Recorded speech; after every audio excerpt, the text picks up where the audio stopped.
said to her, now it's important for you to tell your mom. I'm going to talk to your mom, and I promise you she's not going to shout at you. You're going to have a good conversation with your mom. So initially she wasn't up for the idea, but then later on she was like, okay, cool, I trust you, we're going to do this. So I say, this is what I'm going to do. I'll talk to your mom, and then after talking to your mom, I will have you create a safe space for you where you guys are going to talk, and then in that moment you're going to open up to her. So I then called the mom, and I alerted her that I'd been talking to her daughter and there's an issue, but I didn't divulge like all the issues. Okay. I didn't want to lose trust with the girl. So I hinted that there were issues that she needed to discuss with her daughter, and this would be related to dating at all. And then the mom insisted, oh, my daughter is only 13, she doesn't have a phone, she's not too exposed, and I'm afraid that if I talk to her, I'm going to put in ideas in her mind that she didn't even have. So I think I'll just wait a little, maybe when she's 15, this is when I'm going to talk to her. And I tried to like give hints and all that, and unfortunately I couldn't get through to the mom. So the conversation was never heard, and obviously the mom never got to know what her daughter had gotten herself into. Fortunately, we talked about it, and she'd said that, well, now I understand and I'm not supposed to be doing this. But the reason why I shared the story is I know that there are a lot of parents like that out there. You're thinking, my son is still too young, and I can't be having conversation about Valentine. I can't be talking about teen dating and all of that because they're too young. If I start the conversation, I'm going to put the wrong ideas in their minds, and they're going to start doing stuff. But what you don't realize is, whilst you're waiting for the right time it only turn out to be a time of emergency where something bad has already happened and now you have to respond. Now you're forced to do something about it, whereas you had an opportunity to actually proactively talk about it and make sure that your child is prepared. So I'll talk about what teens face or what they are facing between now and the time and Friday, and you can actually intervene. If there's any good time to talk about those things with your child, it is now, because already the thoughts are in their minds. So the first challenge that your teenager is facing, and I know even adults face this also, there's social media and environmental pressure.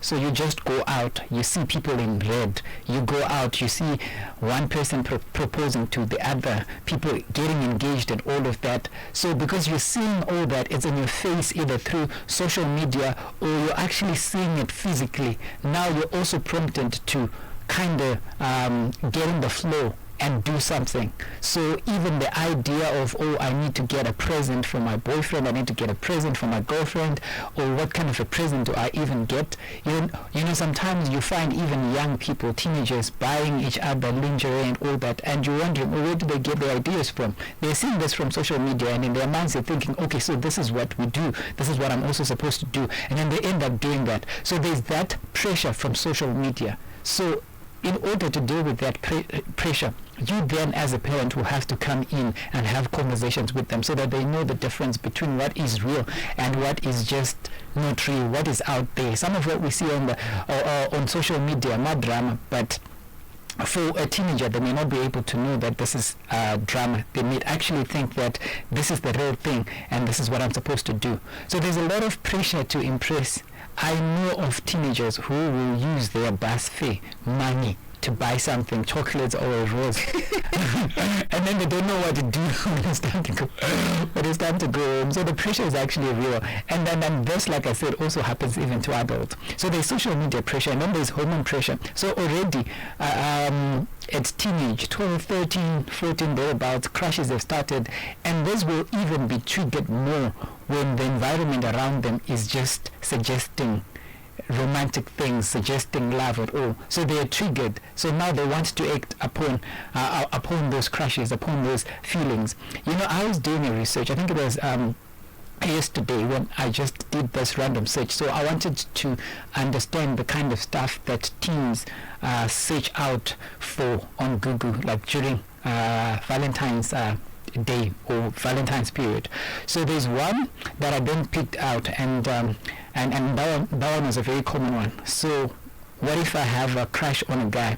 Is it okay for me to like express my feelings to them on Valentine's Day? So that was the question. Of course, it wasn't phrased that way. You know how teens talk. It was phrased differently. So I took that question and I just put it out on Google to see the kind of responses that they would get.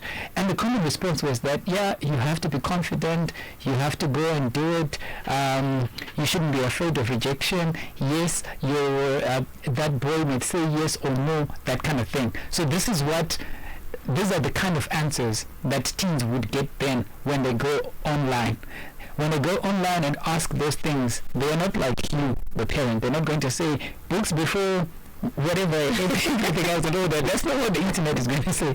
And now there's many chatbots actually that teens will then resort to and then ask questions. So what they're getting from there is what they'll then go out and try and implement. So you should be very aware that these are the challenges that they're facing, things that they have to deal with from within. And then the next one, I like to call this peer pressure, where maybe for the first time, because it's Valentine's and there's love in the air, as they say, maybe your child, your daughter or your son is going to be asked out for the first time. So somebody asked them out, or maybe they get this love letter from a secret admirer, or they get flowers, or they get these things, and they don't even know, like, how do I respond, how do I deal with this? And there's also this love bombing thing where somebody keeps giving them attention, being nice to them and all of that, and they don't know how to handle this. So this is likely going to happen to your child. So it's not about them, but this is something that's coming at them, that's being thrown at them. So how do they respond to that? You must have actually, if you haven't talked to them about that thing, to anticipate it, then they're not going to know how to deal with it when it comes to them. So this is likely also going to happen to your child. And then there's another thing, fake love confessions. So this happens to many boys. If you've been a boy before, you would know this. Sometimes you ask out people just to prove that I have the ability to, but you've got no feelings, you've got no plans whatsoever. So a boy, maybe they're in their boy group and they're discussing about certain girls, and they'll say, that one is very difficult to get and whatever. And some random boy would say, wait and see, I'll be able to get her. So they go there, make their fake love confessions, and then the girl falls for it. And then next week or on Monday, she's thinking we are now a thing, and the boy is not even interested at all.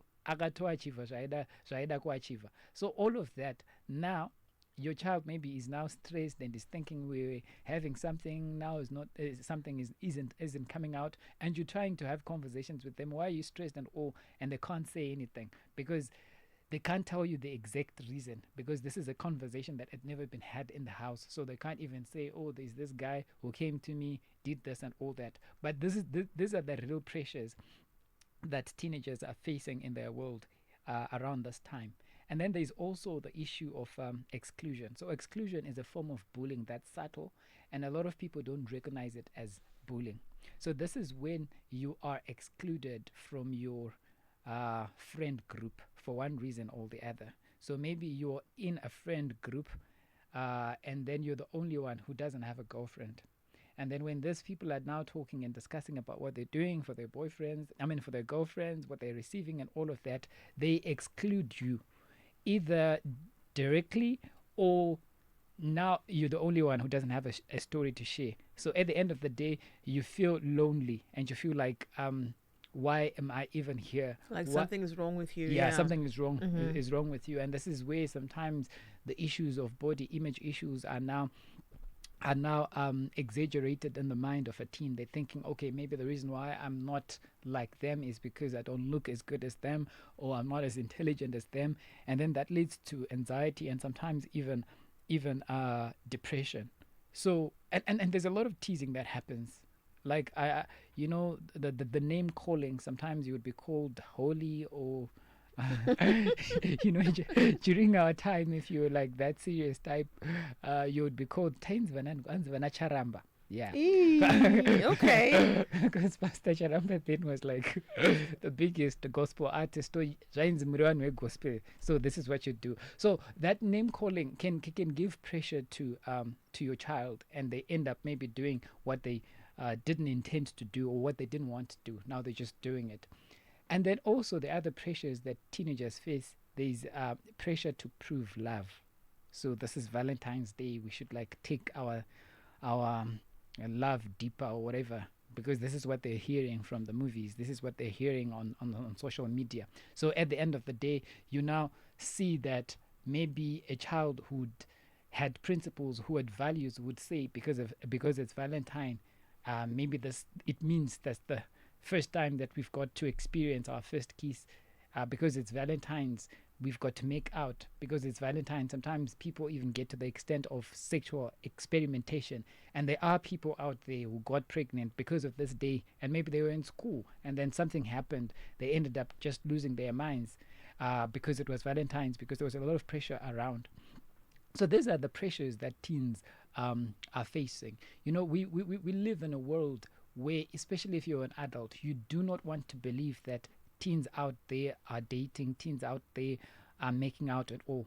But we're the same people who will acknowledge that if we look at the statistics of the number of teens who are getting pregnant, or number of teens who are getting STDs, STIs, is increasing.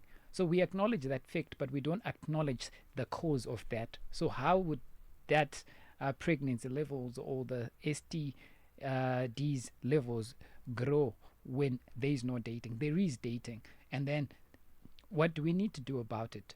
Teens have to be informed. Sometimes it's just a matter of having logical conversations with them. And then when they understand the consequences, when they understand the risks, sometimes they'll have the power from within to make the right choices.